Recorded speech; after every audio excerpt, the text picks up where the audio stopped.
Hey guys, Johnny from Sickle Bike Shop, and today I'm going over 5 mountain bike terms you should know.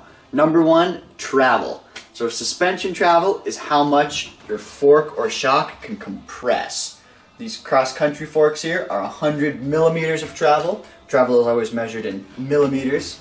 So these forks down here have 140 millimeters of travel, which is designed for more trail riding, which is going to include more rocks and more jumps compared to cross-country riding.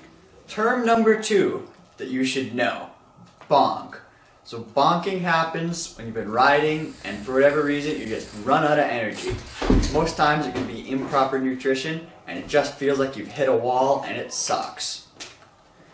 Making sure you're drinking properly, getting good sleep, and consuming plenty of calories before and during long rides can help you prevent bonking.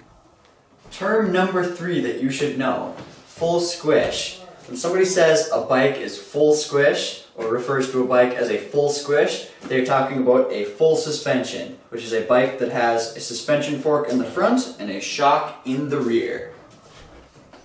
Term number 4 that you should know, head tube angle. So if you've ever heard people talk about the head tube angle of a bike, they're referring to the angle of your head tube, which is this tube right here. It's kind of the way your fork points in relation to flat ground. So enduro bikes like this right here feature more of a slack head tube angle, meaning that the degree number is smaller. Anywhere from 62 to 65 degrees can be considered a pretty slack head tube angle. And what that'll do for you, that'll put the front axle and therefore the front wheel out in front of your handlebars a little bit more. And that will lengthen your wheelbase, which inspires confidence at high speeds.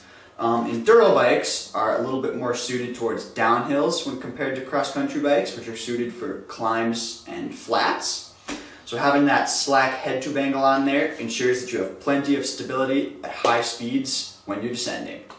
So on cross-country bikes like this, you'd find a steeper head tube angle, meaning the degree measurement is a bigger number. Probably 68, 69, even 70 degrees in some cases. What that'll do for you, that puts the fork a little bit more under the bars. The axle is a lot closer to where the bars are going to sit. That'll quicken the handling, keeps the wheelbase nice and short, and kind of shifts your weight forward, which is helpful on climbs and flats like you would find on cross-country trails or in cross-country races. The 5th mountain bike term you should know about is OTB, meaning over the bars. Maybe you're riding along and your tire gets sucked down into a hole or something. Maybe you hit a rock with not enough momentum to get over it. Or maybe, like many, you've grabbed your front brake too hard. Either way, you're going OTB. Hopefully these 5 terms can help you communicate with your mountain bike friends.